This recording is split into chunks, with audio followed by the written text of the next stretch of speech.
আজ আমরা আলোচনা করব যোগ সাধনার বা যোগ শিক্ষার দ্বিতীয় পর্ব। দ্বিতীয় পর্ব কি বা দ্বিতীয় ধাপটা কি আছে? দ্বিতীয় ধাপ হচ্ছে নিয়ম। তাহলে নিয়ম কি? নিয়ন্তার নিয়ন্ত্রণই হলো নিয়ম। নিয়ন্তার নিয়ন্ত্রণকেই বলে নিয়ম। তাহলে নিত্য সংযত থাকার নামই হলো নিয়ম। মানে সমস্ত অঙ্গ প্রত্যঙ্গের সংযমটাই হলো নিয়ম। তাহলে মানুষের যে মন, বুদ্ধি, অহং, ইন্দ্রিয় ইত্যাদির সংযমটাই হলো নিয়ম। আর কি? যে সুখ দুঃখ ভালো মন্দ সমস্ত যাই আসুক দুটোকেই একভাবে গ্রহণ করার নাম হচ্ছে নিয়ম। তাহলে নিয়ম বলতে বোঝায় রাগ দেশ শূন্য অবস্থার নাম হচ্ছে নিয়ম। নিত্য অনিত্য সমস্ত কিছুর প্রতি সমদৃষ্টি পোষণ করার নামই হচ্ছে নিয়ম। পক্ষপাত শূন্য ভাবের নাম হচ্ছে নিয়ম। সাফল্য ব্যর্থতা সিদ্ধি অসিদ্ধি জীবনে যাই আসুক সেটাকে সমদৃষ্টিতে দেখার নামই হচ্ছে নিয়ম। নিন্দা প্রশংসায় এক ভাব বা অবিকার থাকার নামই হচ্ছে নিয়ম। তাহলে কি? এক জাতি, এক ধর্ম, এক ভাব এই বোধে প্রতিষ্ঠিত হওয়ার নামই হচ্ছে নিয়ম।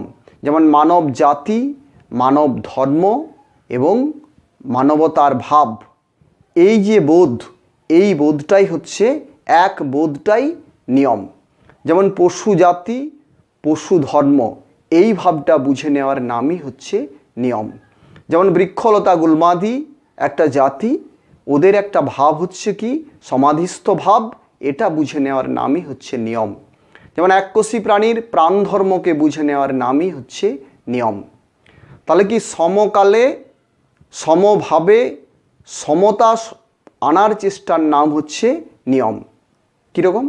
যেমন সমকালে নিদ্রা, সমকালে জাগরণ, সমকালে আহার, সমকালে বিহার, সমকালে কর্ম, সমকালে বিশ্রাম। এই যে সমস্ত কিছুর সমতা, এই সমতাটাকেই বলা হচ্ছে নিয়ম। তাহলে বস্তুর পরিমাণ, ভোক্তার উপস্থিতি এবং নিয়ন্তার নিয়ন্ত্রণকেই বলা হচ্ছে নিয়ম। নিয়ম কত প্রকার? নিয়ম হচ্ছে 5 প্রকার। কি কি?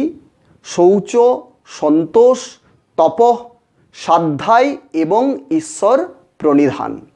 শৌচ বলতে কি বোঝায়? শৌচ বলতে বোঝায় শুদ্ধি ভাব। শুদ্ধ ভাবকেই বলা হচ্ছে শৌচ। যেমন শারীরিক শৌচ, বাহ্য শৌচ আমরা কীভাবে করতে পারি? বাহ্য শৌচ করতে পারি জল ও মাটি দ্বারা শরীরকে আমরা শোধন করি প্রতিদিন, সেটা হচ্ছে বাহ্য শৌচ। আবার কি? অন্তঃসূচি আছে। অন্তঃশৌচ কি কি? যেমন অন্তঃশৌচ করতে গেলে আমাদের কি লাগবে? মন, বুদ্ধি, ইন্দ্রিয়, অহং এগুলোকে শুদ্ধ করতে গেলে আমাদের লাগবে যোগ। যোগ ছাড়া অন্তঃশুদ্ধি কখনোই সম্ভব নয়। আর কি? শুদ্ধি বলতে বোঝায় আহার শুদ্ধি এবং চিত্তশুদ্ধি। আহার শুদ্ধি বলতে কি? সাত্ত্বিক অন্ন গ্রহণ করলেই আমাদের আহার শুদ্ধি হয়। আহার শুদ্ধির দ্বারা আমরা কি করি? দীর্ঘ জীবন লাভ করি, নিরোগ শরীর লাভ করি। আর যেটা আত্মশুদ্ধি বা চিত্তশুদ্ধি, চিত্তশুদ্ধি বলতে বোঝায় ইন্দ্রিয়, মন, বুদ্ধি, অহং ইত্যাদির শুদ্ধিকরণ। যেমন মনের মধ্যে রাগ দেশ হিংসা ক্ষোভ ইত্যাদিকে প্রশমিত করতে গেলে দরকার যোগ। যোগ ছাড়া অন্তঃশুদ্ধি সম্ভব নয়। তাহলে যোগের দ্বারাই চিত্তশুদ্ধি সম্ভব। এই 2 প্রকার শুদ্ধি আমরা যখন সম্পূর্ণ করি তখনই আমাদের শৌচ সম্পূর্ণ হয়। আর কি? সন্তোষ। সন্তোষ বলতে বোঝায় সুখ দুঃখে সন্তুষ্ট থাকা, ভালো মন্দে তৃপ্ত থাকা, প্রীত থাকার নামই হচ্ছে সন্তোষ। কারণ কি? অসন্তোষে মানুষ দুষ্ট হয়, সন্তোষেই মানুষ শিষ্ট হয়। সন্তোষটাই হলো শিষ্টাচার। শিষ্টাচারের দ্বারাই মানুষ অমৃতত্ব বোধ লাভ করতে পারে।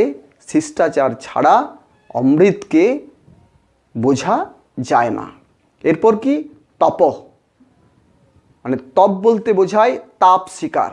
জ্ঞান অর্জনের জন্য কষ্ট সহ্য করাকেই বা কষ্ট স্বীকার করাকেই বলা হচ্ছে তপ বা তপস্যা। জগতে কত রকম তাপ আছে? জগতে ত্রিতাপ আছে, 3 রকম তাপ আছে। আধি ভৌতিক তাপ, আধি দৈবিক তাপ এবং আধ্যাত্মিক তাপ। আধি ভৌতিক তাপ বলতে কি বোঝায়? হিংস্র প্রাণী কর্তৃক পীড়ন, যেমন কুকুর, বিড়াল, বাঘ, এরা কি করে? মানুষের ক্ষতি করতে পারে এবং দুষ্টু মানুষের ক্ষতি করতে পারে। এগুলোকেই বলা হচ্ছে হিংস্র প্রাণী, এরা মানুষকে কষ্ট দিতে পারে। আর কি? আধি দৈবিক দুঃখ, মানে খরা, বন্যা, জল, ঝড় ইত্যাদি থেকে মানুষ যে কষ্ট পায় সেটাকে বলা হচ্ছে আধি দৈবিক দুঃখ। আর কি? আধ্যাত্মিক দুঃখ। আধ্যাত্মিক তাপটা কি? আধ্যাত্মিক দুঃখ হচ্ছে জ্বর, টিবি, ক্যান্সার ইত্যাদি দুরারোগ্য ব্যাধি থেকে মানুষ যখন কষ্ট পায় সেটাকেই বলা হচ্ছে আধ্যাত্মিক তাপ। তাহলে এই ত্রিতাপ সহ্য করার যে শক্তি বা সহ্য করার যে চেষ্টা সেটাকেই বলা হচ্ছে তপস্যা। তাহলে কি? প্রাকৃত লোক থেকে ঊর্ধ্ব লোকে বা অন্ধকার লোক থেকে আলোর রাজ্যে যাওয়ার জন্য কষ্ট স্বীকার করাকেই বলা হচ্ছে তপস্যা। এরপর কি হচ্ছে? স্বাধ্যায়। স্বাধ্যায় শব্দের অর্থ হচ্ছে নিজে অধ্যয়ন করা বা নিজে বুঝে নেওয়া বা নিজেকে বোঝা। তাহলে কি? স্বাধ্যায় বলতে বোঝাচ্ছে আত্মদর্শন, পরমাত্ম দর্শন এবং বস্তু দর্শন। তাহলে এই যে তিনটেকে দেখে নেওয়া, মানে শব্দার্থ, পদার্থ এবং ভাবার্থ, এই তিনটা অর্থকে পাঠ করার নামই হচ্ছে স্বাধ্যায়। তিনটে অর্থকে পড়ে নেওয়া বা অধ্যয়ন করার নামই হচ্ছে স্বাধ্যায়। তাহলে স্বাধ্যায় কি এনে দিচ্ছে? স্বাধ্যায় বোঝাবে পদার্থ, ভাবার্থ এবং শব্দার্থ, মানে শব্দার্থ, পদার্থ, ভাবার্থ এই তিনটে অর্থ সম্পর্কে সম্যক জ্ঞান দান করে যা, সেটাই হচ্ছে স্বাধ্যায়। শেষ হচ্ছে ঈশ্বর প্রণিধান। ঈশ্বর প্রণিধান বলতে কি বোঝায়? ঈশ্বরে সমস্ত কিছু সমর্পণ বা ঈশ্বর ভক্তি, মানে জগতের নির্মাতা, জগতের প্রণেতা যে ঈশ্বর, এটা ভালোভাবে বুঝে নিলে মানুষের যে কর্মের ফলের প্রতি যে তার ইচ্ছা বা ফল লাভের যে ইচ্ছা সেটা তখন থাকে না।